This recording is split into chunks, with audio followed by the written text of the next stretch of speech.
G'day guys, welcome back to another video with Enno here from Fantasy Take TV. Today we'll be looking at 5 players I'm avoiding for my game week 1 squad.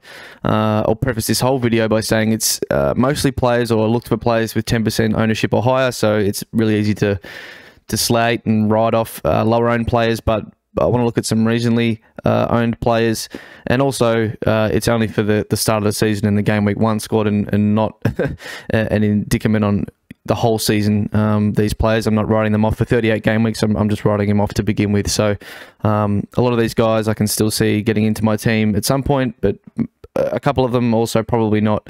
Throughout the whole season. So we'll get to the first one. That's Kieran Trippier, as you can see on screen, and he's at 5 million, which I think is a really respectable price and good price for someone like him. Which is why, to be honest, he's probably in 16% of sides, is because of the price.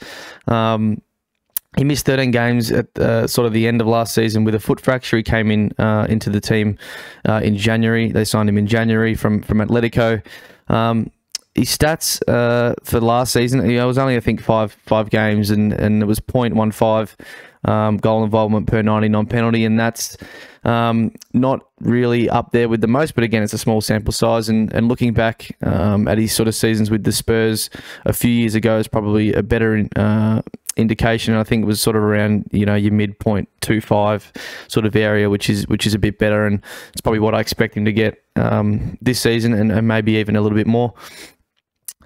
His on-set pieces, he is a nailed starter in that side, or he will be when he's fit, which he is now. So all those things he's got going for him. However, as is what you can see on screen and down there, is the reason I'm not going to be looking at him, and that's the fixtures. And with City in game week 3 and Liverpool in game week 5, it's not someone I want to be fielding in those weeks, and unless you had a really good rotational option on your bench, probably a 5 million defender or someone else that you can rotate him with, I wouldn't be starting him. And look, the rotational thing is something you can look at, but to be honest, that's not something I really would want to do either. I want as much money and cash as I can into my starting squad and starting 11.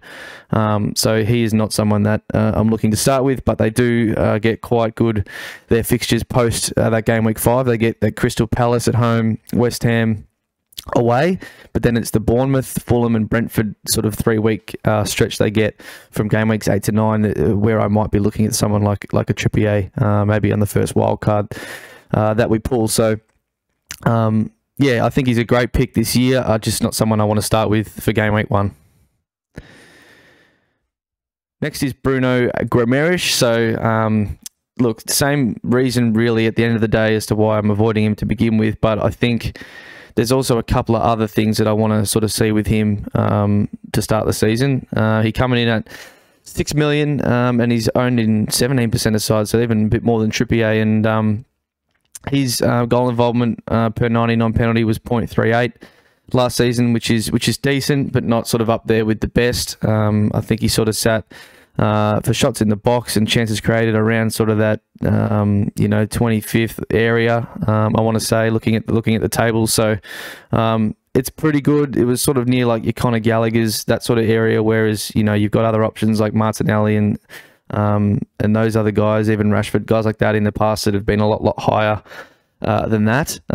He finished the season really well last year and with 5 returns in 7 games, and he's had a decent good pre-season just recently. So he's got a few things going for him. However, I just want to see his role, again in this side under Eddie Howe. Is it going to be that box-to-box midfielder that gets forward a little bit more than probably what we expected? Because they priced him at 5 million last year, pretty much expecting him to be a defensive midfielder, and he sort of changed roles at some stage. So I want to see if that continues, and then again, like I said with Trippier, that the fixtures really aren't too enticing after sort of game week 1. That game week 1 looks really exciting. Forest at home, nearly promoted team, but after that, I think Brighton are always quite tight.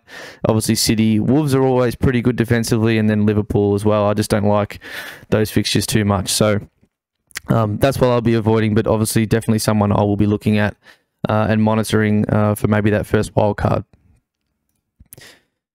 Next is James Ward-Prowse, old JWP, and look, he's a fantastic football player. I just don't think he's a very good FPL asset. And whilst you look at the points tally from last season, you see, geez, he's like the 5th or 6th most points scored from last year. It comes in big bursts, and a lot of the time, if he's not scoring a penalty or a free kick goal, he's scoring you 2 or 3 points. If 3 points if they get a clean sheet, and it's just sort of not consistent returns.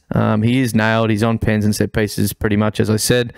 However, with his stats from last year, 0.25 goal involvement, about 0.2 of that or something was from assists. So you can see that mostly it's, assists from free kicks or corners or penalties. 10 goals last year and 6 were from penalties. That's not really something you can predict week to week. So unless you're really picking him and holding him all 38 game weeks and just, waiting for that free kick goal that, that obviously gets him points and even probably bonus points or a penalty, that's not really something you want to sort of project. And on top of all that, the fixtures aren't really that great to open up with. So, look, he's in 10% of sides. I just think he's not worth starting. Maybe in a really, really good fixture run, a short period of time, you can maybe grab him at some point in the season, maybe on a free hit, something like that. He's just not someone I want to invest in my side from the off. So, yeah, I'll be avoiding James Ward-Prowse. Now, the last two, I think Alisson is pretty obvious for those hardcore sort of FPL players, or ones that sort of, played it a little bit and put in a bit of research. But for newer players, they can see that he scored 170-odd points last year, 20 points more than the next best keeper, and think, wow, he's an absolute lock. Why wouldn't he be in my team? 5.5 million, so they have reduced the price of the premium keepers this season. That's created a big discussion point, and I think it's actually a good thing that they've done that to maybe make us think more about it. So I can definitely see the merit in what their value is now. At 5.5, the value of the points he got last year is really, really good. However, there is better Liverpool outfield assets than Alisson to pick. So you've got obviously Trent. You've obviously got Mo Salah. They're two, I think, just are really non-negotiables. Trent especially. Salah, you could probably argue, and many people are starting to do, that there are alternatives you can do. But those two, plus you've got Robbo and you've got Luis Diaz. So, and even Darwin Núñez, not from the beginning, but he may be an option at some point during the season.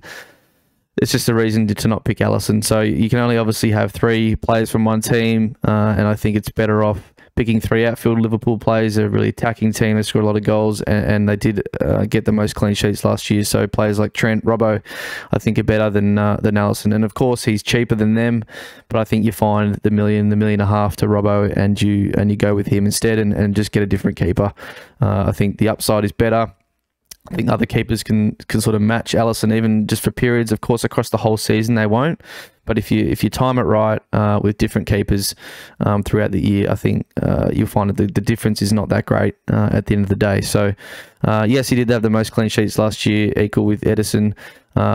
But look, he played over, 700 minutes more than Robbo last year. Robbo missed a few games early injured, and Robbo scored 10 more points than him. So I think Robbo can push 200 points this year if he stays healthy. And I think it's just better to have an outfield player from Liverpool, and 3 of them, instead of having Alisson in goal. So he'll be great. He'll score a lot of points. I just think, yeah, that spot is better used somewhere else. So maybe pushing away from more obvious picks, I've saved a bit of a hotter take till last, and that's Edouard Mendy from Chelsea. So he's even been reduced. I believe he was 5.5 last year, and now he is 5 million. So he is very, very affordable and very, very sort of cheap, you want to say, for a keeper. Maybe he was even 6 million last year. So 14 clean sheets last year, not amazing. He did have a period off where he went to AFCON and Kepa was keeping, so that probably plays into it. But his points per start, I was looking at, was only 3.9, and that was actually sitting at 8th in the league. Raya was above him. Even Guaita from Crystal Palace was above him. So do something to think about. I know Chelsea's fixtures are really, really good to open up, but they have had a pretty poor pre-season, a bit of a weird one. A couple of new signings. They've been trying to sign or hijack every signing every other club's trying to make left and right. They've got a couple of players they still want to sell in, Alonso, Azpilicueta want to go to Barcelona. So it's just a bit of bit of noise going on at Chelsea at the moment, and they did lose 4-0 to Arsenal last week in pretty poor fashion. So they playing a back four. They did that game. They switched to a back three, I think, in the second half. But, you know, it's a week till the season, and Tuchel's still trying things, and he's not really sure what his best team is. He's still got players he wants to buy and sell. I just think they'll probably start a bit slow. Look, they get Everton game week 1, but a fun fact for you, they haven't won at Goodison Park in 5 years. So, you know, that could be a cagey affair. They get Tottenham in game week 2. I probably expect Tottenham to win that game or push them very, very far. Tottenham are looking very, very good in pre-season. And then obviously you get that Leeds and Southampton fixtures in game week 3 and game week 5, which are really nice.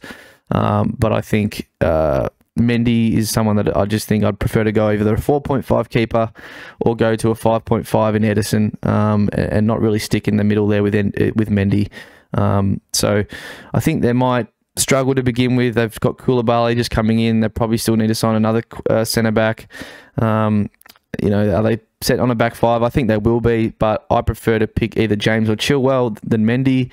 I know they're a million more, but that's just the route I'd prefer to go. So he's someone I'm avoiding. I actually haven't had him in any of my drafts, surprisingly, and he's I believe he's either the first or second most owned keeper. He might be the first. So he's in 24% of sides, and second is Alisson at 19.3%, and I really don't see the point in either of them. So I like Edison at 15%. And then obviously either a 4.5, whoever sort of puts their hand up in the next week or so. So that's the video, guys. Thanks for watching. Let me know if you agree with any of those. If you disagree, who would be your players to avoid, and who are you avoiding to begin the season? I'll be doing some more videos this week. I'll do another update on my squad, but yeah, I'll be looking at some strikers, some midfielders, and then maybe some defenders. Do one video of each of those just for the last week until the season. So yeah, probably only about 10 days to go.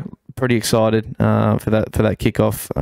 The Gunners at Palace. So yeah, keep the study up, guys. It's going to be a big weekend for pre-season games this weekend. We got City versus Liverpool coming up in the Community Shield. So we'll have our eyes firmly fixed on that.